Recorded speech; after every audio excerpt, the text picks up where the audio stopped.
శుభాలు, నా వందనాలు తెలియజేస్తున్నాను.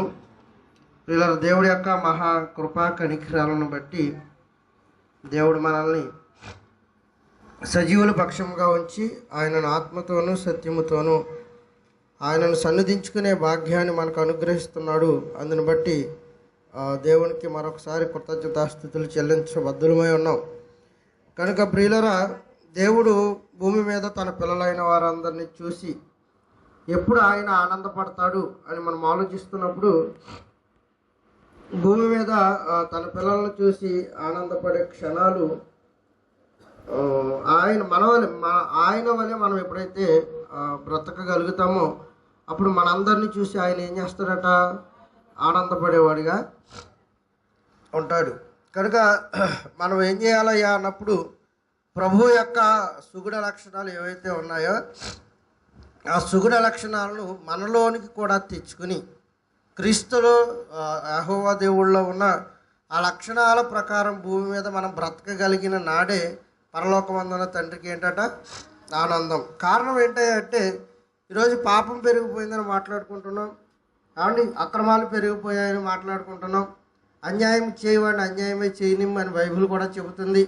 మోసం చేసేవాడిని మోసమే చేయనిమ్మని బైబిల్ కూడా ఘంటాపదంగా బోధిస్తున్నప్పుడు, ఈరోజు అన్యాయం చేసేవారు, మోసం చేసేవారు, అక్రమాలు చేసేవారు సమాజంలో ఎక్కువగా కనబడుతున్నప్పుడు పరలోకమందున్న తండ్రి వీరందరిని బట్టి ఆనందపడతాడా అని ఆలోచిస్తున్నప్పుడు, ప్రియులరా, వీళ్ళందరి వలన ఆయనకు సంతోష గానాలు ఉత్సాహాలు ఉండవు. కారణం ఏంటంటే, తన వలె పరిశుద్ధులుగా ఉండాలి, తన వలె యథార్థతను కలిగి ఉండాలి, తన వలె నమ్మకత్వాన్ని కలిగి ఉండాలి. ఒక మాటలో చెప్పాలంటే, నన్ను పోలి మీరు ఏం చేయండి? నడుచుకోండి అన్నాడు. ఆయనలో ఉన్న దయార్థ సుగుణ లక్షణం మనలో కూడా ఉండాలి. ఆయనలో ఉన్న కనికరం మనలో కూడా ఉండాలి. ఆయనలో ఉన్న యథార్థత మనలో కూడా ఉండాలి. ఆయనలో ఉన్న పక్షపాతము లేని బుద్ధి మనలో కూడా ఉండాలి. ఇవన్నీ ఏ లక్షణాలు? ఇవి దైవ లక్షణాలు. ఈ దైవ లక్షణాలు మనలో ఉంటేనే మాత్రమే ఆయన ఏమవుతాడంటే సంతోషంగా ఉంటాడు, ఆనందంగా ఉంటాడు.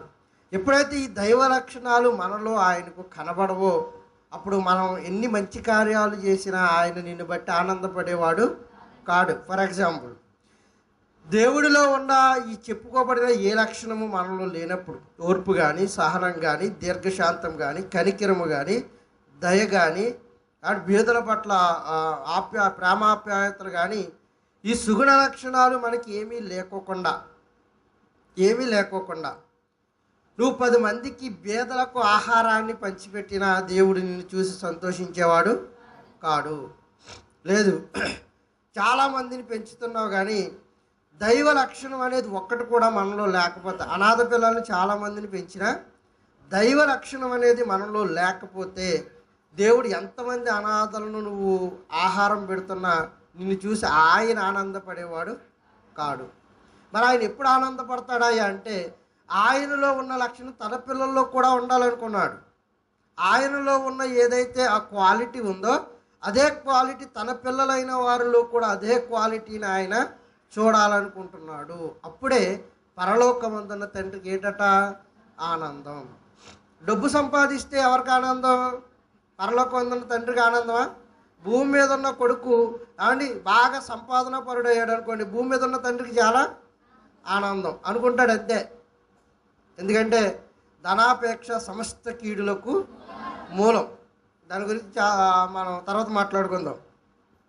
కనుక భూమి మీద ఎప్పుడైతే కొడుకులు బాగా సంపాదిస్తున్నారో ఈ సంపాదనను బట్టి తల్లిదండ్రులుగా ఆనందపడటం అనేది ఒక రకంగా హర్షింపదగిన విషయమే అయినప్పటికీ, కానీ భూమి మీద ఈ సంపాదనను బట్టి తల్లిదండ్రులు ఆనందపడతారేమో గాక, పరలోకమందున్న తండ్రికి నీ సంపాదనను బట్టి ఆనందం లేదు.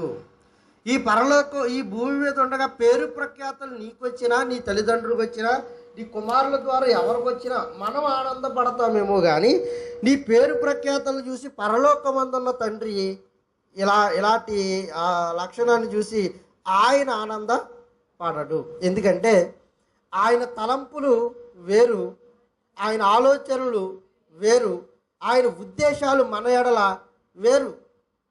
కానీ మనం బ్రతుకుతున్న తీరు మాత్రం అది కూడా వేరే. ఆయన అనుకున్నట్టుగా బ్రతికినప్పుడే ఈయనకి ఆనందం.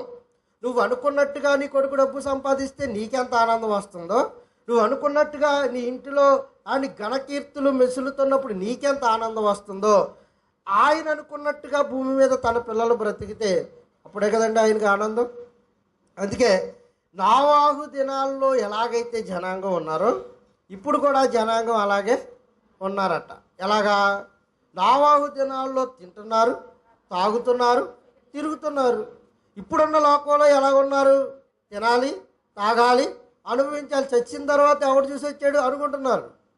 కానీ చనిపోయిన తర్వాత అక్కడి నుంచి మనకి చెప్పొచ్చేవాడు ఎవరున్నారులే అనుకుని నోవాహు దినాల్లో ఎలాగైతే బ్రతికారో ఇప్పుడు కూడా అలాగే బ్రతుకుతున్నారు. అందుకే దేవుడు ఏం చేశాడంటే నోవాహు దినాల్లో ఉన్న జనాంగం మీద ఆయనకు ఇష్టం అనేది లేదు, ఆనందం అనేది లేదు. తర్వాత కొంతకాలం గడిచింది. సొదొమ గొమొర్రా పట్టణ ప్రాంతాలను బట్టి కూడా ఆయనకి ఏం లేదు, ఆనందం లేదు. అందుకే కదా అలాంటి నిర్ణయాలు తీసుకున్నాడు.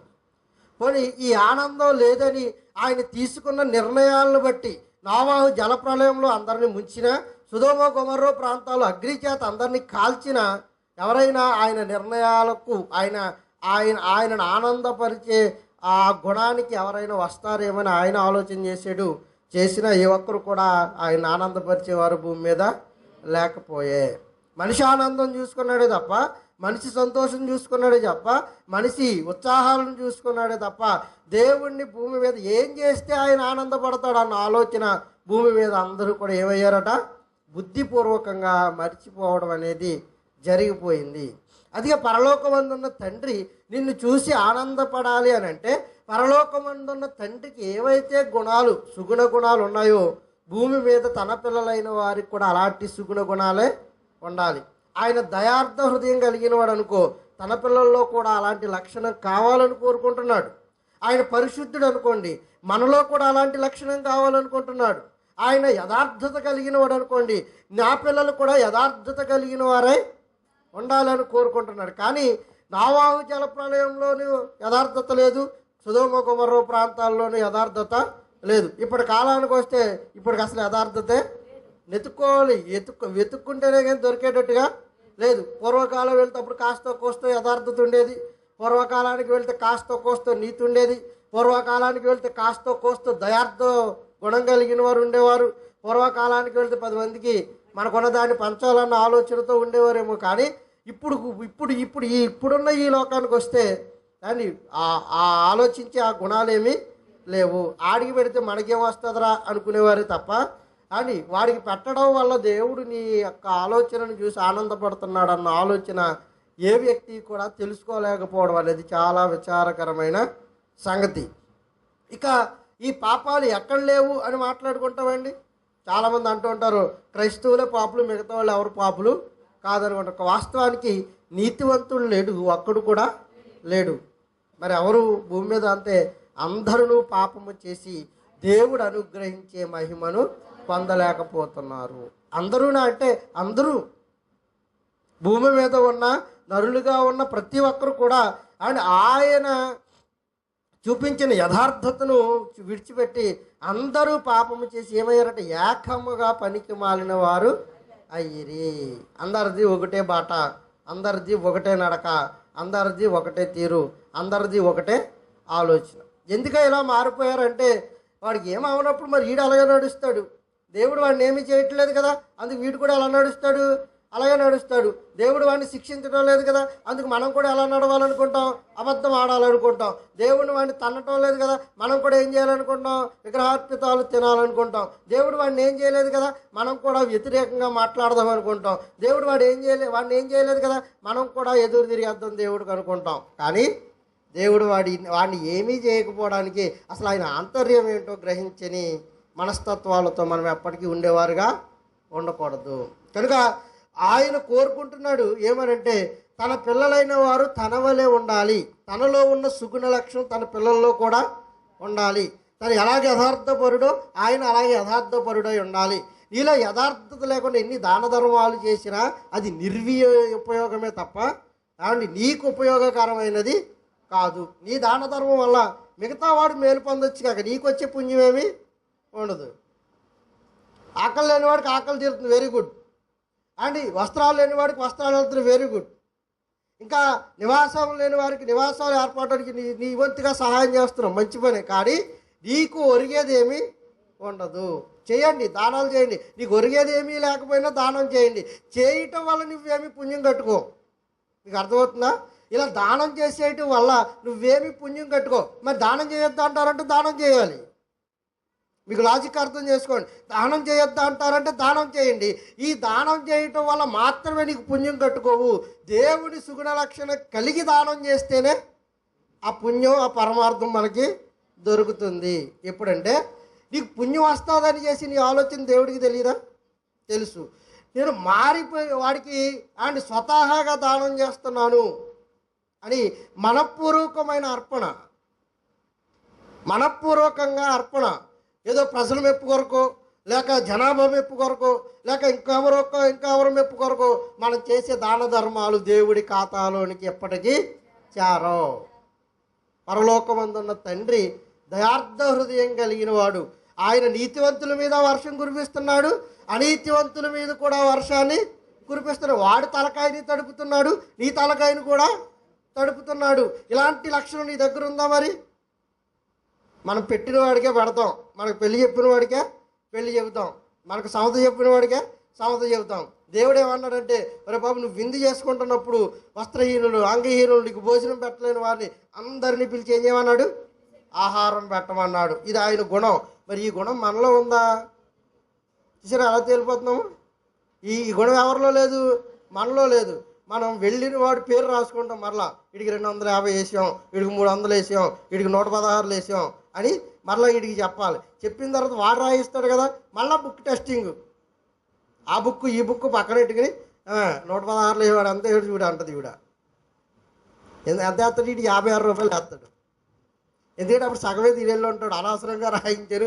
కొంతమంది ముందు రాయించేస్తారు భోజనం చేయకోకుండా. అప్పుడు ఏమనుకుంటారంటే తిన్నదానికి న్యాయం జరగదు కనుక అని అనవసరంగా రాయించేవరా, 50 రూపాయలు రాయిందే సరిపోని అనుకుంటాడు. ఈ కక్ష ఎప్పుడు తీర్చుకుంటాడు? ఇది ఎప్పుడైతే పెళ్ళి చెబుతాడో, ఎప్పుడైతే ఫంక్షన్ చెబుతాడో అప్పుడు వెళ్ళి ఆ రోజు నాకు భోజనం సరిగ్గా అట్లేదు కనుక నీకు 56 రూపాయలే ఎక్కువ అని అక్కడ రాయించేస్తాడు. చూసారా? ఈ గుణం ఆయనలో లేదు. ఆయన నమ్మిన వారి మీద వర్షము, ఆయన నమ్మని వారి మీద కూడా వర్షం. ఈ గుణం క్రైస్తవులైన మనలో అందరిలోనూ ఉండాలి. ఈ గుణం లేకోకుండా నువ్వు ఎన్నిసార్లు దేవాలయానికి వెళ్ళిపోయినా నీకు పుణ్యం రాదు. ఈ గుణం లేకుండా ఎన్ని డబ్బాలు బియ్యం పట్టుకెళ్ళి దేవుడికి అర్పించేసినా నీకు పుణ్యం రాదు. ఈ గుణం లేకోకుండా కానీ ఎంత సమర్పణ చేసేసినా, దశమాంశాలు ఇచ్చేసినా నీకేం రాదు? పుణ్యం రాదు. నిజమండి. మనం ఏమనుకుంటున్నామంటే మనం దాన ధర్మాలు దేవుడికి ఎంతో కొంత పడేస్తే మనకు పుణ్యం ఇవ్వడా అనుకుంటున్నాం. ఇవ్వడు. ఆయనకి బలి అర్పణ ఆయన ఏం చేయట్లేదట, కోరుకోవట్లేదు. మరి ఏం కావాలట? నీకొక హృదయాన్ని నేను అర్పించాను, ఆ హృదయమే నాకు కావాలి. మీరు వేయండి. అభిమానిస్తున్నారా? అభిమానించి వేయండి. ఆయన హృదయపూర్వకంగా అర్పిస్తున్నారా? హృదయపూర్వకంగా మీ అర్పణను ఆయన దగ్గర వేయండి. అది 2 పైసలు వేసినా ఆయన స్వీకరిస్తాడు. అలాగని ఉండి కొంతమంది ఆయన కొలమానం వీడికి ఇంత వేసేయాలా అని కూడా వేసేవారు ఉంటారు. నువ్వు అంత వేసేయాలని నువ్వే ఆలోచించినప్పుడు నీకు ఇంత ఇచ్చేయాలా అని ఆయన కూడా ఆలోచిస్తాడు కదా. మరి నీకే ఉన్నాయా తెలివితేటలు, ఆయనకి లేవా? అప్పుడప్పుడు మళ్ళీ ఎలాగంటే మళ్ళీ ఆ డబ్బుల కోసం చెప్పారు అంటారేమో. మన పాయింట్ ఏంటంటే, అమ్మ మీరు అందరూ రండి, కుటుంబాలుగా వచ్చి ఆరాధించండి, సంద వేయకపోయినా పర్లేదంటే ఈ మాట కొంతమంది పరికమాల వాళ్ళకి ఎలాగ అర్థమైందంటే, అలాగంటే ఎక్కువ సంద చేసేస్తారట. ఏమంటే వేస్తారా, వేయొద్దంటే వేస్తారా? అమ్మ మీరేమీ పట్టుకు రాకండి అంటే జాగ్రత్తగా వచ్చేయండి అన్నాం అనుకోండి, ఎలా వచ్చేస్తారు? భలే పని చెప్పాడు. ఖర్చు లేకోకుండా ఆటో ఖర్చు కూడా వాళ్ళదేనట, పైగా వాళ్ళ 200 ఇస్తారా అంటే అని ప్రచారం చేయడానికి ఓట్లకి వెళ్ళిపోవట్లేదా? వెళ్ళట్లేదా? మీరేం తెచ్చుకోకుండా అమ్మంటే వెళ్తున్నారా? వాళ్ళే ఇస్తున్నారు. మరి మనకి ఇవ్వడానికి ఆస్తులే లేవు కనుక మనం చెప్పేదాని ఇంటెన్షను ప్రభువుకు తెలిస్తే సరిపోద్ది, జనానికి అర్థం కావక్కర్లా. మన హృదయాన్ని అలా చెబుతున్నప్పుడు మన హృదయాన్ని ప్రభు పరిశోధిస్తున్నాడు. కుటుంబాలుగా వస్తే నాలుగు రూపాయలు వేస్తారని కదా దాని ఇంటెన్షన్. కుటుంబాలుగా రక్షింపబడాలి, అదే ఆయనకు కావాలి. అందుకే కదా నీకు వివాహం చేశాడు, నీకు పిల్లల్ని ఇచ్చాడు, నీకు భార్యని ఇచ్చాడు, నీకు బంధువుల్ని ఇచ్చాడు, నీకు సమస్తాన్ని దారదత్వం ఎందుకు చేశాడో తెలుసా? కుటుంబాలుగా ఆయనను ఆరాధించాలని. అంతేగాని కుటుంబం అంతా వచ్చి ఇంత పోగా ఇక్కడ వేస్తామని కాదు. నువ్వు వేయకపోయినా ఆయన పోషించుకోగలిగిన సమర్థుడు. ఒకవేళ ఆయన పోషించకపోయినా వచ్చిన నష్టమేమి లేదు. 60-70 సంవత్సరాలు ఏదో కుంటుకుంటూ గెంటుకుంటూ ఈదుకుంటూ ఈ జీవనాన్ని గడిపేస్తే ఆయన చచ్చిపోతాం. చచ్చిపోతే ఇక మనకు వైభవమే కదా. కనుక ఏదో రకంగా మనము చాలా ఇబ్బందులు పడుతూ ఉంటాం ఫైనాన్స్ తీసుకున్న తర్వాత.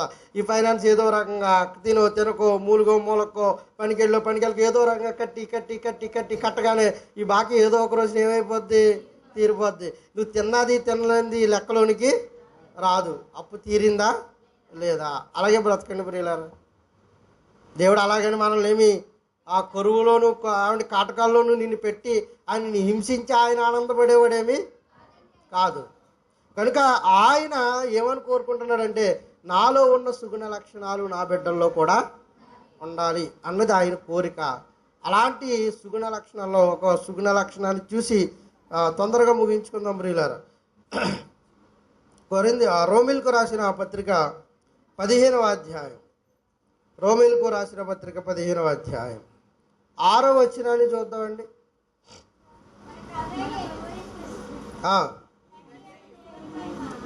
మన ప్రభు అయిన యేసుక్రీస్తు దేవుని మహిమపరచు నిమిత్తము క్రీస్తు యేసు వారి యొక్క చిత్త ప్రకారము ఒకనినొకడు మనస్సు కలిసిన వారై ఉండునట్లు ఓర్పునకును ఆదరణకును కర్తయగు దేవుడు మీకు అనుగ్రహించునుగాక. అలా ఉండటం వల్ల ఏమొస్తుందట? దేవునికి మహిమ కలుగునట్లుగా ఒకరినొకడు మీరు ఏం చేయండి, చేర్చుకొనండి. దేవుడికి ఎలాంటి లక్షణం ఉందని చెబుతున్నాడు అని మనం ఆలోచిస్తే ప్రియులారా, ఆదరణ ఓర్పుకు కర్త అంటే ఆయన. దేనికి ఆదరించటానికి, ఓర్పును కలిగి ఉండటానికి ఆయన ఎవరట? కర్త. ఇది దేవునిలో ఉన్న ఒక సుగుణ లక్షణం, ఒక మంచి గుణం.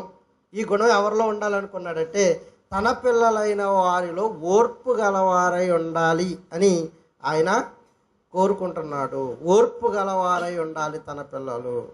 నాకు పెద్దగా ఓర్పు ఉండదు అన్నవారు ఒకసారి చేతులు ఎత్తండి. వాక్యం అయ్యేలాగా ఓర్పు రప్పించేద్దాం. లేరా? అందరూ సహనశీలులేనా? లేరు. చాలామందికి ఓపిక, ఓర్పు, సహనం చాలా తక్కువగా ఉంటాయి. కానీ దేవుళ్ళలో మెండుగా ఉన్నాయట. లేకపోతే ఇప్పటికే మనం ఏమైపోయేవాడు? నావాహు జలప్రలయంలో చేసినట్టు వేసేసేవాడు. సొదొమ గొమొర్రాను కాల్చినట్టు కాల్చేసేవాడు. యెహోవా ఎవరట?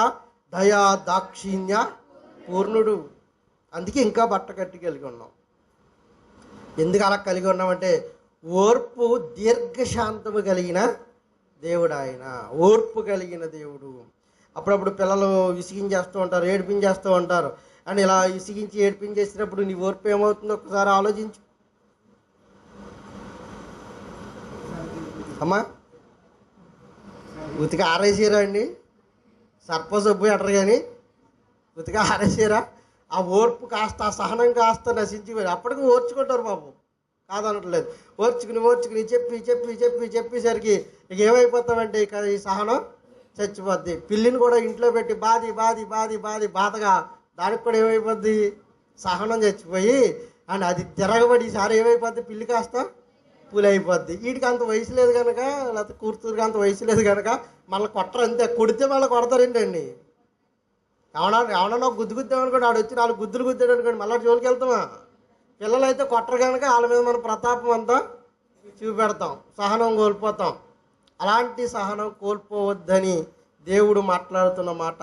తను ఎలా ఓర్పు కలిగిన వాడో తన పిల్లల్లో కూడా అలాంటి ఓర్పు కావాలి, తెచ్చుకోవాలి అన్నది ఆయన యొక్క ఆంతర్యం. ఆ ఓర్పు కలిగిన వారిని చూసి ఆయన పరలోకంలో ఏం చేస్తాడట?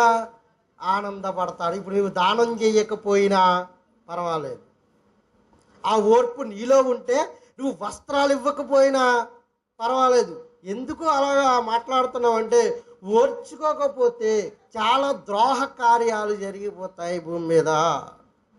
చాలా ద్రోహ కార్యాలు జరిగిపోతాయి. అందుకే ఓర్పు, చాలా సహనం కావాలి మనకి. ఆ ఓర్పు లేకపోతే చాలా మనం నష్టపోతాం ప్రియులారా. మీకు బెస్ట్ ఎగ్జాంపుల్ అండి గోల్డెన్ డక్. తెలుసు కదా స్టోరీ, గోల్డెన్ డక్ స్టోరీ. రోజుకో గుడ్డు ఎడుతుందంట. తెలుగులో చెబుతాను, మనం అంతా తెలుగులో చదువుకున్నాం కదా. బంగారపు బాత్ కథ. రోజుకో గుడ్డు ఎడుతుందట. ఏ గుడ్డు? బంగారపు గుడ్డు. రైతు ఏం చేస్తున్నాడు? బాగానే బంగారం గుడ్డు ఎడుతుంది కనుక దీన్ని వెళ్ళి అమ్ముకుంటున్నాడు. మళ్ళీ ఉదయం కాగానే మళ్ళీ ఒక బంగారం గుడ్డు, మళ్ళీ దీన్ని వెళ్ళి అమ్ముకుంటున్నాడు. సంపాదన బాగుంది, గుడ్డు బాగుంది. ఇలా ఎన్ని రోజులు ఓర్చుకుంటాడు వారి అనుకుని అండి. ఇక ఒకేసారి దీన్ని వేసేసామనుకో, చాలా గుడ్లు ఉంటాయి లోపల, బంగారపు గుడ్లు అని ఒకేసారిగా ఓర్చుకోలేక, ఓర్పు లేక, తెల్లారేదాకా ఆగలేక అని దీన్ని ఏం చేశాడు? వేసేసాడు. ఇక తెల్లారి నుంచి అది గుడ్లు ఎడతా. ఏమైంది ఇప్పుడు? ఓర్పు వల్ల ఏం పోయాడు? కోటీశ్వరుడు అవ్వాల్సిన వాడు కుటికి లేకుండా పోయాడు. మనం కూడా అంతే. మనం ఓర్చుకోకపోతే దేవుడు మన మీద కోపగించుకోవడం కరెక్టేనంటారా? సహనం, ఓర్పుడు కోల్పోయినప్పుడు నీ కుమారుడి మీద నువ్వు ఎలాగైతే కొరడా జులిపించావో అని నువ్వు కూడా, నీ దగ్గర కూడా ఓర్పు లేనప్పుడు ఆయన చూస్తూ చూస్తూ చూస్తూ మనం చేసిన దుర్మార్గాలు ఇన్ని అన్నా, మనం చేసిన పాపాలు ఇన్ని అన్నా, అని మనం చేసిన అఘాయిత్యాలు ఇన్ని అన్నా ఒకటని మాట్లాడుకోగలమా? అలాంటి పరిస్థితుల నడుమ ఇంకా నిన్ను బ్రతికింపజేశాడంటే కేవలం ఆయన ఓర్పు. చేతకాక కాదు ఇది, గాజులు తడుక్కుని కూర్చొని తనం కాదు అది. ఓర్పు కలిగిన వాడు ఆయన, సహనం కలిగిన వాడు ఆయన, దీర్ఘశాంతము కలిగిన వాడు ఆయన. అందుకే ఆయన అలాగా మనుషుల ఎడల తన అపారమైన ప్రేమను చూపిస్తూ నీతివంతుల మీద, అనీతివంతుల మీద, దుర్మార్గుల మీద, దగాకోరుల మీద, అక్రమార్కుల మీద, మంచివారి మీద, న్యాయవంతుల మీద, అన్యాయస్తుల మీద కూడా ఎండను కాయిస్తున్నాడు. తన పంటను తిననిస్తున్నాడు. తను ఇచ్చిన ప్రతిఫలాన్ని అనుభవించేటట్లుగా ఆయన చేస్తున్నాడు. అందుకే మనలో కలిగి ఉండాల్సిన లక్షణం ఏంటంటే ఓర్పు కలిగి ఉండాలి తన పిల్లలు. అలా ఓర్పు తన పిల్లలు కలిగి ఉంటే ఆయన ఏం చేస్తాడో తెలుసా ప్రియులారా? నిన్ను చూసి చాలా ఆనంద పడతాడు. అప్పుడు ఆనందం. నువ్వు తిని సంపాదించి ఇల్లు కట్టుకోవడంలో నీకు ఆనందమేమో కానీ నీకు ఇవేమీ లేకపోయినా ఓర్పు నీలో ఉంటే ఆయన చాలా ఆనందపడిపోతాడు, చాలా ఆనందపడిపోతాడు. ఒక లవరు బాగా ప్రేమించాడు ఒక అమ్మాయిని. ప్రేమించిన తర్వాత వేరొక అబ్బాయితో ఫోటో చూసాడట. చేయి పట్టుకుని ఫోటో దిగిందట. చేయి పట్టుకుని ఫోటో దిగ్గానే అండ్ తెల్లారేసరికి ఇంకెందుకు నా జీవితం అనుకున్నాడు. అంత గాఢంగా ప్రేమించిన తర్వాత అని ఇంకెందుకు నా జీవితం అనుకుని వెళ్ళి నదిలోకి దూకి ఆత్మహత్య చేసుకున్నాడు. విచారణలో తేలింది ఏంటంటే ఫోటోలో దిగినోడు వాళ్ళ అన్నయ్య అట. కాస్త ఆగొచ్చు కదా వీడు. ఏది ఓర్పు? ఇలా ఓర్పు లేక మనం ఎన్ని కోల్పోయామో మీకు తెలుసా ప్రియులు? చాలా కోల్పోయి ఉంటారు మీరు. ఇలా సహనం లేక కుటుంబాలను కోల్పోయి ఉంటారు. ఇలా ఓర్పు లేక భార్యాభర్తలను కోల్పోయి ఉంటారు. ఇలా ఓర్పు లేక పిల్లల్ని చేజేతులారా నాశనం చేసుకున్న తల్లిదండ్రులు కూడా ఉన్నారు. సహనం లేక ఆ సహనం లేకపోతే ద్రోహ కార్యాలు జరిగిపోతాయి అన్నాడే. ఆ సహనం లేకపోతే చాలా వికృతమైన కార్యాలు జరిగిపోతాయి అన్నాడే. అందుకే నా పిల్లలు అలా ఉండకూడదు, నా పిల్లలు ఓర్పు కలిగిన వారై ఉండాలి అనుకున్నాడు. సహనం కలిగిన వారై ఉండాలనుకున్నాడు. అలా ఉంటే ఏం జరుగుతుంది అంటే దేవునికి కీర్తి వస్తుంది, దేవునికి మహిమ వస్తుంది. ప్రార్థనకి వెళ్తుందమ్మా, దీని కోపం ఇంకా తగ్గించుకోలేదు. అవమానం కదా మరి ఆయనకి.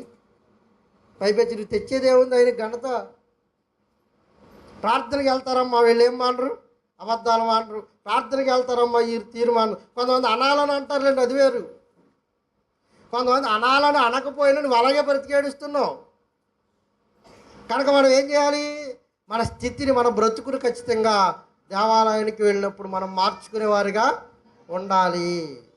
కొంతమంది కావాలని అంటారు, అది వేరు. కొంతమంది అనాలని అనకపోయినా నువ్వు అలాగే బ్రతుకుతున్నావు. అందుకే మనలో కలిగి ఉండాల్సింది ఏంటో తెలుసా ప్రియులారా? సహనము కలిగిన వారై ఉండాలి. సౌలు అంత అడావిడి చేశాడా?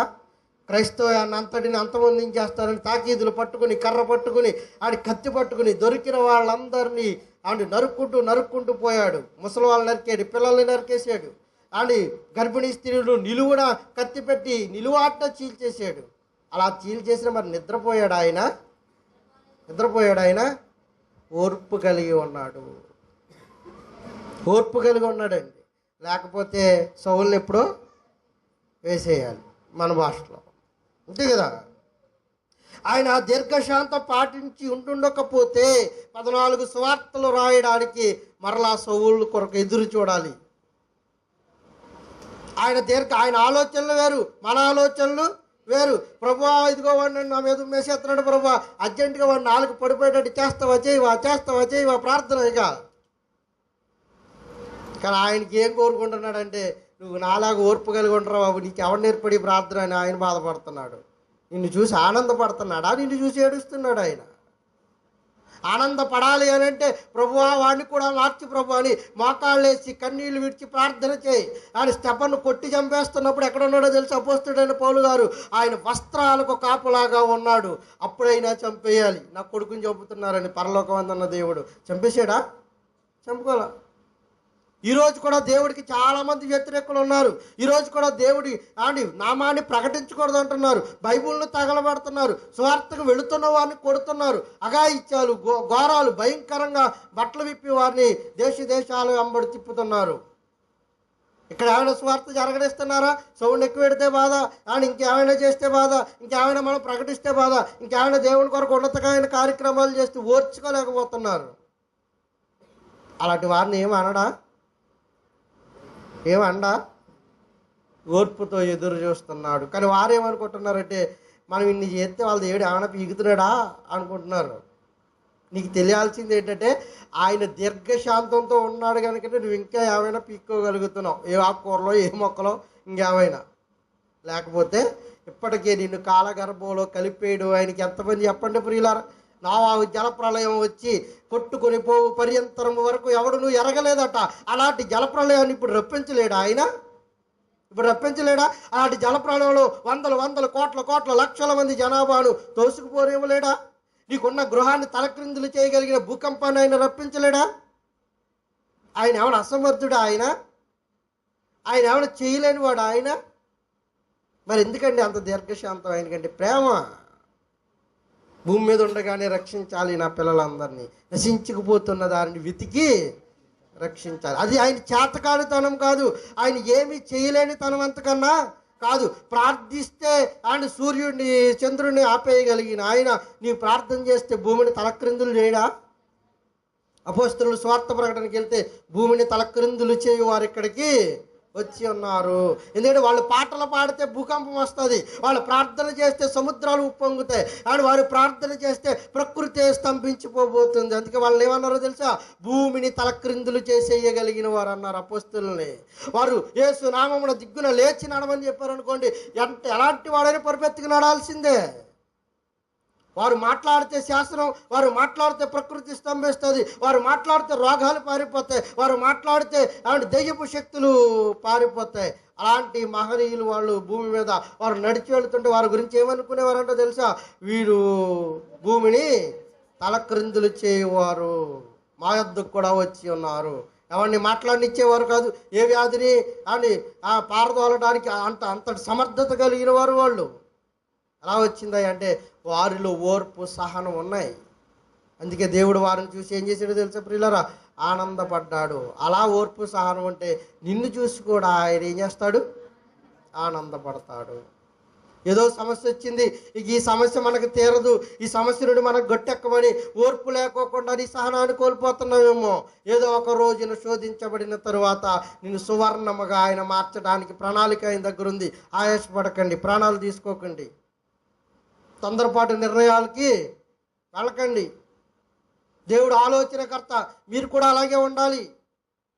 దేవుడు ఆలోచించి నిర్ణయాలు తీసుకునేవాడు, నీవు కూడా ఆలోచించి నిర్ణయాలు తీసుకోవాలి. వేమన గారు ఒక పద్యం చెప్పారు, వినదగునెవ్వరు చెప్పినా వినినంతనే వేగిరపడకండి అన్నాడు. అంటే ఎవడో కూడా ఏదో వచ్చి చెప్తాడు, వినండి, నువ్వు తగుకు వెళ్ళిపోకు, వెయిట్ చేయి, దాని పూర్వోత్తరాలు ఏంటో ఆలోచించు. అలా వివరించుకున్న తర్వాత అప్పుడు వెళ్ళి కళ్ళ నిజము తెలుసుకుని అప్పుడు వెళ్ళి మాట్లాడన్నాడు. దేవుడు కూడా అదే చెబుతున్నాడు, వినంతని దేనికి వేగిర పడకూడదు, వినంతని మళ్ళీ బీపీ రైజ్ అయిపోద్ది, వెంటనే నిర్ణయం తీసుకోవటం కాస్త ఆగ్రబాయ్. దేవుడు నిర్ణయం తీసుకుంటున్నాడు, నువ్వు ఆగు. దేవుడేమి చేతకాని వాడేమీ కాదు, దేవుడేమి గాజులు తొడుక్కుని కూర్చున్నవాడు కాడు. దేవుడు చీర కట్టుకుని కూర్చున్నవాడు అంతకన్నా కాదు. ఆయన తలుచుకుంటే ఎంతసేపులో ఆయన మన భూమిలో పెట్టేయగలడు. ఎప్పటి ప్రియులారా, చక్రవర్తులు ఇప్పటికీ మట్టిలో నిశ్చలంగా ఉన్నారు కాదా? ఆయన చేసిన పనులు కదా అవి. ఒక నీరో చక్రవర్తి సమస్త క్రైస్తవ్యాన్ని తగలబెట్టేద్దాం, ఏ క్రైస్తవుడు లేకుండా చేసేద్దామని ఫిడేళ్ళు వాయించుకుని రోమ్ నగరాన్ని అంతా తగలబెట్టేస్తుంటే ఆయన ఎందుకు ఓర్పు కలిగి ఉన్నాడో తెలుసా ప్రియులారా? వీడిని 6 అడుగుల ఆకారపు గుంటలో నేనేం చేస్తాను, వీడిని పాతి పెట్టేస్తాను. ఆయన శ్వాస నిశ్వాసములు వెనక్కి తీసుకుంటే మనుషులందరూ ధూళైపోతారటండి. ఇంత మాత్రం దానికి మన ఎగురుపటంత అవసరమా? నేను కాళ్ళు రాగరైతే పేట గజగజలాడిపోద్ది అంటూ ఉంటాడు ఒకడు. చచ్చాడంటే ఈ 4 మొయ్యాలి. మళ్ళీ వీడి కాళ్ళు రాగరైతే పేట గజగజలు ఆడిపోవచ్చు కాక చచ్చిన తర్వాత ఏది గజగజలు ఆడించే. రాజుగారు కుక్క చేస్తే అందరూ వెళ్తారంట, కానీ రాజుగారు చేస్తే ఎవడు కూడా చూడటానికి వెళ్ళడు. కుక్క చేస్తే మరి ఆయన సానుభూతి పొందాలి కదా. ఆయన ఉన్నాడు కనుక వెళ్ళి ఆయన సానుభూతి పొందేస్తారు. రాజుగారే పోతే ఇక సానుభూతి చూపించేవాడు ఎవడున్నాడు, ఆ అవసరాలు తీర్చేవాడు ఎవడున్నాడు? కానీ కుక్కను చూస్తాకి వెళ్ళేవారు ఉంటారు, కానీ కుక్క చనిపోయిన తర్వాత, రాజుగారు చచ్చిపోయిన తర్వాత ఆయన చూడటానికి వెళ్ళేవాడు ఎవడు కూడా ఉండడట. కనుక మనం ఏం చేయాలయ్యా అన్నప్పుడు ఓర్పు సహనము కలిగిన వారమై ఉండాలి. ఏంటో సీటుపాటలో ఉన్నప్పుడు వాక్యం ఎక్కువ వచ్చేస్తున్నావు, మరి అదే నాకు అర్థం కాదు. మన వాళ్ళు కూడా రెచ్చిపోతున్నారు. శనివారం మీరు పని చేయండి, శనివారం స్త్రీలందరూ పని చేయండి. 24 గంటల సంపూర్ణ ఆరాధన అని ఉంటుంది, అది కూడా పెట్టించి పెట్టారెడ్డి. అందులో అయితే పొద్దున 6ంటికి మొదలెట్టి తెల్లారు 6 దాకా యాగ ప్రార్థనలే. అప్పుడు చూడాలి మనం విశ్వాసం ఏంటో. సమాజ ప్రార్థన ఎడితేనే 4 మొక్కలు చేసి జాగ్రత్తగా వాళ్ళకి జారీ చేసే మనం శనివారం తెగరెచ్చిపోయి 4 గంటల దాకా చేస్తే వెనకాల మగవాళ్ళు వాళ్ళు అడుగుతున్నారు. పాపం వాళ్ళకి పనులకి ఇబ్బందిగా ఉంటుందని అడుగుతున్నారు. కనుక 11ంటికి మొదలెట్టి 1 గంటకి ఏం చేయండి, క్లోజ్ చేసేయండి. 11 గంటలకు మొదలుపెట్టి ఏం చేయండి, 1 గంటకి ఆ కార్యక్రమం లేదా 2. మరి కాస్త ప్రార్థన ఎక్కువ చేసేవాళ్ళు ఉంటారు. అమ్మ దీని గురించే ప్రార్థన చేయమ్మంటే మొత్తం ఇంటి చుట్టూ తిరిగి వచ్చే ముక్కేదిరా అంటే ఆవిడ చెప్పాడంటే ఇలా తిరిగి వచ్చే డైరెక్ట్గా చూపించవచ్చుగా. కనుక ఈ ప్రార్థన కూడా మనం నేర్చుకునే వారిగా ఉండాలి. మనకు దేనికి ఇచ్చారో ప్రార్థన దాని నిమిత్తమే ప్రార్థించండి. మీ రహస్య ప్రార్థనలు ఇంటికాడ చేయండి.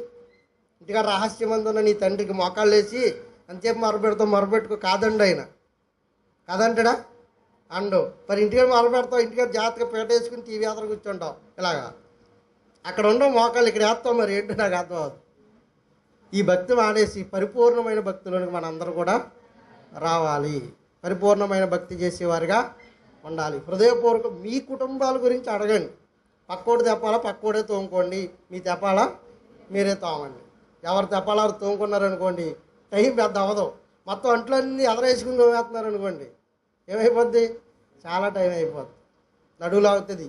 ఎవరికి నీకు రాకపోయినా పక్కవాడికైనా లాగుతుంది, చిరాకు వస్తుంది. కనుక ఎవరి కొండలో వాళ్ళు, ఎవరి చెంబులు వాళ్ళు ఎదరేసుకుని మీ కుటుంబం కొరకు, మీ పిల్లల కొరకు, మీ వృత్తుల కొరకు, మీ ఆరోగ్యాల కొరకు, మీ కొరకే, మీ కుటుంబం కొరకే జాగ్రత్తగా ప్రార్థన చేసి 5 నిమిషాల్లో ప్రార్థన తెమిల్చేవారుగా ఉండాలి. అలా ఉంటారా, ఉండరా? రైట్, అలా ఉండాలి. అలా ఉండకపోతే సమయం ఏమైపోతుంది, గతించుకుపోవచ్చు అన్నది. కనుక మీరు ప్రార్థన ఎక్కువ చేయకండి, ఇంటికాడ చేయండి. ఇంటికాడ సంపూర్ణమైన ఆరాధన చేయండి. మీకు అలా కుదరదండి అయ్యగారు అంటారా, ఏదో ఒక రోజు నిర్ణయించుకోండి. 24 గంటల ఆరాధన పెట్టేద్దాం. మీకు ఎంత ప్రార్థన చేసినా కాదంటారు, ఇంకా మీ ఇష్టం. నువ్వు ఎంత ప్రార్థన చేసేస్తావో పోయి వీడియో రికార్డింగ్ కూడా చేసుకుందాం. ఆ రోజు 24 గంటల ఆరాధన నిర్ణయించమంటారా? ఇప్పటికే చాలా ఆరాధనలు పెట్టేశారు, మళ్ళీ ఇదోటి ఏంటి అనుకున్నారు ఏంటి. పెడదాలండి ఆ అమాస ప్రార్థనకి ఎప్పుడో 24 గంటల సంపూర్ణ రాత్రి ఆరాధన. ఇంక మీ ఇష్టం. ఇక అరగంట చేస్తావు, గంట చేస్తావు, 2 గంటలు చేస్తావు, 3 గంటలు చేస్తావు, దేవుడినే భూమి మీదకి దింపేస్తావు, నీ ఇష్టం. కనుక ఇలాంటి ఓర్పు కలిగి ఉండాలి. అలా ప్రార్థన చేస్తున్నప్పుడు మీరు కూడా ఏం కలిగి ఉండాలి, ఓర్పు కలిగిన వారై ఉండాలి, సహనం కలిగి ఉండాలి. అలాగే 6 దాకా ఇది చేసారు. ఈ సహనం కాస్త నశించకపోతే ఇబ్బంది పడతాం. కనుక ఆ సహనం కోల్పోయేవారుగా ఉండకండి. ప్రసంగి గ్రంథం 10వ అధ్యాయం 6వ వచనం కూడా చూసి ముగించుకుందాం. ప్రసంగి గ్రంథం 10వ అధ్యాయము 6వ వచనం.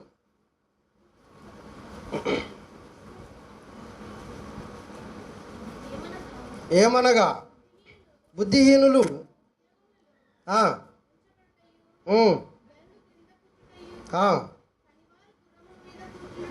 రైట్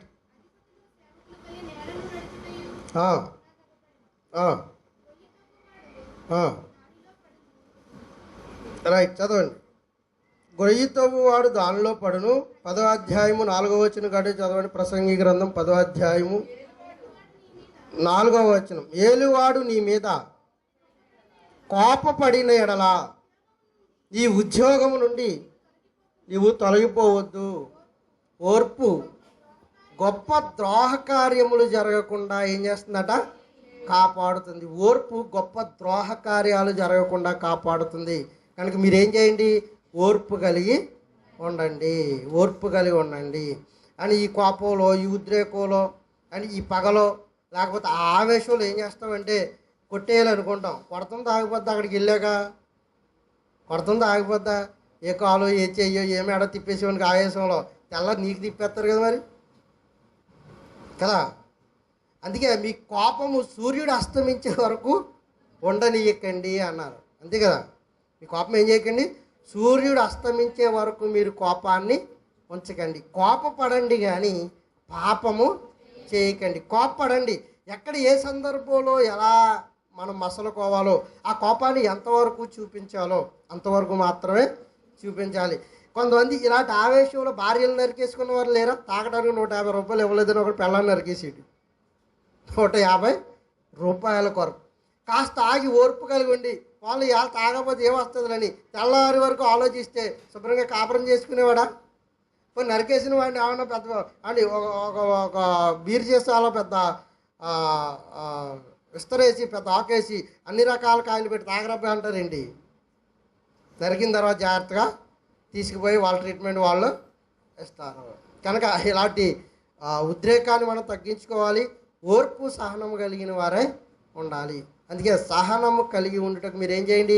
ప్రయాస పడండి, ప్రయాసపడాలి, నేర్చుకోవాలి. సహనం కలిగి ఉండాలి, ఓర్పు కలిగి ఉండాలి. ఇది అందరము పాటించాలి. ఈ లక్షణం ఎవరికి కావాలి?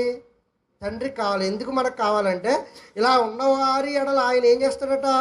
ఆనందపడతాడు. ఇదిగో నా కొడుకు ఒకప్పుడు కోపిష్టి, ఇప్పుడు చాలా సాత్వికమైన వాడిగా మారాడు. ఒకప్పుడు అంటే ఉగ్రవాదులు ఇప్పుడు దేవుని స్వార్థ చేస్తున్నారు. ఒకప్పుడు మావోయిస్టులు ఇప్పుడు దేవుని పరిచర్య చేస్తున్నారు. అలాంటి మార్పు కలిగిన వారిని చూసి ఆయన ఆనందపడతాడు. అందుకు మనం దేవాలయానికి వెళ్ళాలి. ఇలాంటి ఓర్పు, సహనం, దయ, కనికరం అని దేవుని లక్షణాలు మనలో ఉంటే దేవుడు మనల్ని చూసి ఆనందపడేవాడిగా ఉంటాడని గుర్తించాలని దేవుడి కొద్ది మాటలు ఆయన వెనుకలు ఆశీర్వదించి దీవించునుగాక. ఓర్పు సహనంతో భక్తిని సాగిస్తే ఆ దేవుని సేవలో తనువును చాలిస్తే, ఓర్పు సహనంతో భక్తిని సాగిస్తే ఆ దేవుని సేవలో పరలోకంలో ప్రభు చెంతనే మనం నిలిచియుందుము కలకాలము, నిలిచియుందుము కలకాలము. బ్రతుకు బండికి సుఖ దుఃఖాలే దేవుడే జతపరిచిన వరాలు. బ్రతుకు బండికి కాలు దేవుడు జతపరిచిన వరాలు. చక్రం లేకుండా బండి దేవుడా, చక్రం లేకుండా సుఖ దుఃఖాలు లేక బ్రతుకు సాగురా, బ్రతుకు సాగురా. బ్రతుకు బండికి సుఖ దుఃఖాలే చక్రాలు దేవుడే జతపరిచి వరాలు. సుఖ దుఃఖాలిచ్చట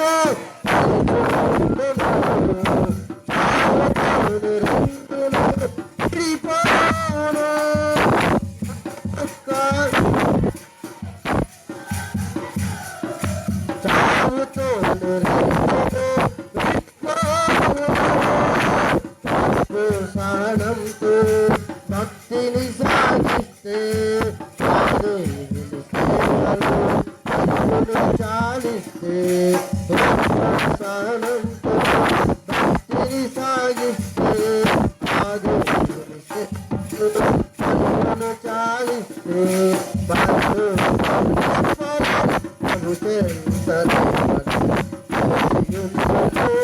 కలకాలము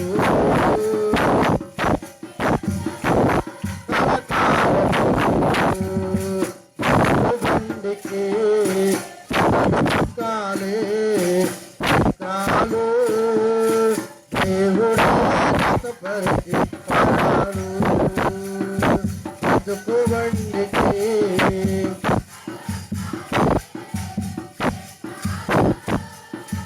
దేవుడు పరిచిన వరాలు క్రైస్తవ జీవితంలో పోరాటము బతకడానికి ఆరాటము క్రైస్తవ జీవితంలో పోరాటము బతకడానికి ఆరాటము లేకుంటే లేకుంటే కరలు కాదు సభలు లేకుంటే క్రైస్తవులు కాదు సభలు లేకుంటే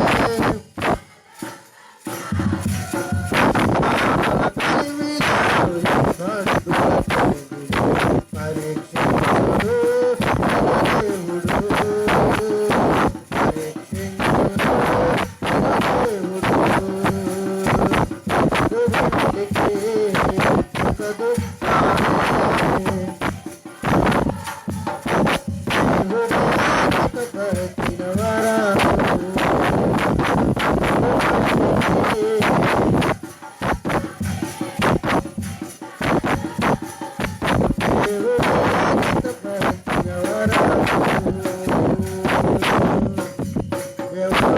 మహిమ కలుగును గాక.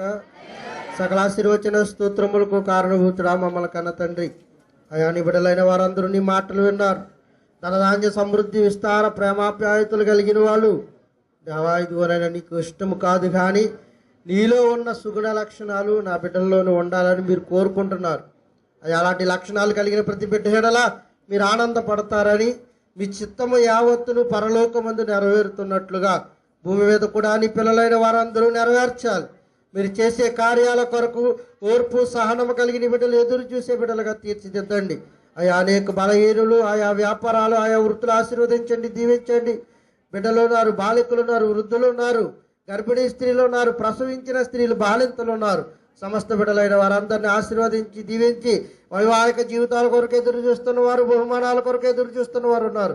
ఆశీర్వదించండి, దీవించండి. వారి వ్యాపారాలు, వారి దుక్కటెద్దులు, వారి పాడి పంటలు అవి ఆశీర్వదించి దీవించమని సమస్తాన్ని మీ చేతులకు అప్పగిస్తున్నాను తండ్రి. ఇదిగోనైనా అనారోగ్య బిడ్డలు ఉన్నారు, ఆరోగ్యాలను ఇచ్చి మెరుగుపరిచి ఇదిగోనైనా ఈ జీవజలధారులు ప్రతి బిడ్డలోనూ ప్రవహింపజేసి ఇదిగోనైనా ప్రతి బిడ్డను మీ చేతులతో ఎత్తుపట్టుకొని నిన్ను మరింత ఘనముగా మరింత మర్యాదగా ఆరాధించే భాగ్యాన్ని మాకందరికి అనుగ్రహించమని, ముఖ్యంగా నీ బిడ్డ ప్రభువా ఇదిగోనైనా బాలకృష్ణ భార్య ఇదిగోనైనా నీ బిడ్డ నిమిత్తం ప్రార్థిస్తున్నాను తండ్రి. బిడ్డను మీరు ముట్టండి, దర్శించండి.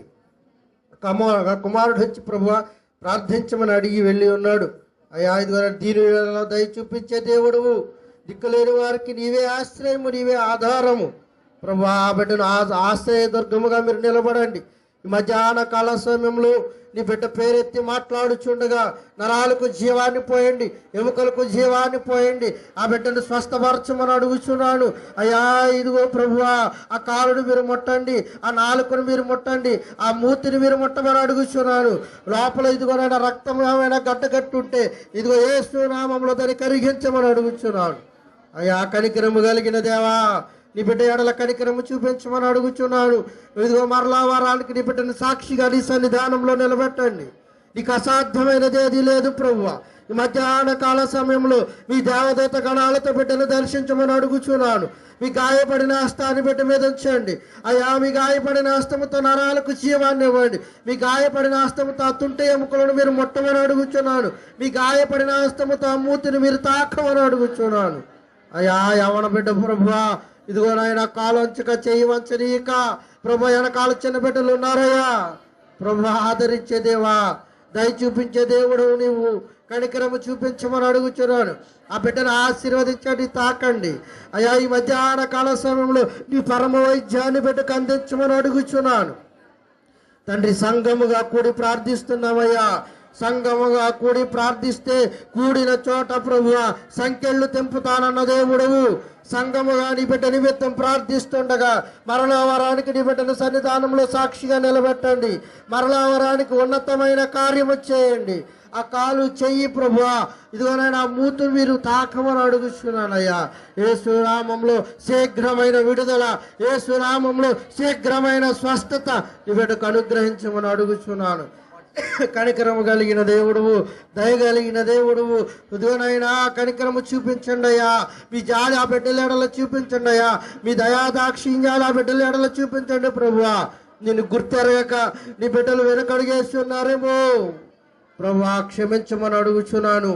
ఇదిగోనైనా బిడ్డ నిమిత్తం ప్రార్థన ఆలకించండి, సంఘ ప్రార్థన ఆలకించండి. నీ బిడ్డలందరూ మొరపెడుతున్నారు, ఆలకించండి అయ్యా. ఇదిగోనైనా ఈ ప్రార్థన సాయంకాల నైవేద్యములను నీ సన్నిధానానికి చేర్చుకుని బిడ్డకు పరిపూర్ణమైన విడుదల, పరిపూర్ణమైన స్వస్థత ఈ కుమార్తెకు అనుగ్రహించమని బిడ్డని మధ్యాహ్న కాల సమయంలో మీ చేతులకు అప్పగిస్తున్నాను. శ్రీను గారు కూతురు ప్రభువా, ఉపాటి శ్రీను గారు కూతురు నీ చేతులకు అప్పగిస్తున్నాను ప్రభా. బిడ్డను ఆశీర్వదించండి, దీవించి బలపరిచి మరింత ఆరోగ్యాన్ని, మరింత స్వస్థత ఆ బిడ్డకు కూడా అనుగ్రహించమని. సమయం లేదు గనుక మిగిలిన బిడ్డలందరినీ చేతులకు అప్పగిస్తున్నాను. ఎవరైతే ప్రభు బలహీనులు ఉన్నారో బలపరచండి.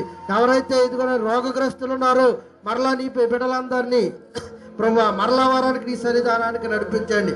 ఏ వ్యక్తి అయితే నీ ద్వారా బలహీనతల నడుము నుండి విడుదల కావాలని కోరుకుంటున్నాను, ప్రతి విధమైన రోగికి యేసు నామంలో విడుదల కలిగించమని సమస్త బిడ్డలైన వారందరినీ మీ చేతులకు అప్పగిస్తూ కొద్ది ప్రార్థన యేసు నామంలో అడిగి వేడుకొని ప్రార్థిస్తున్నాను మా పరమ తండ్రి.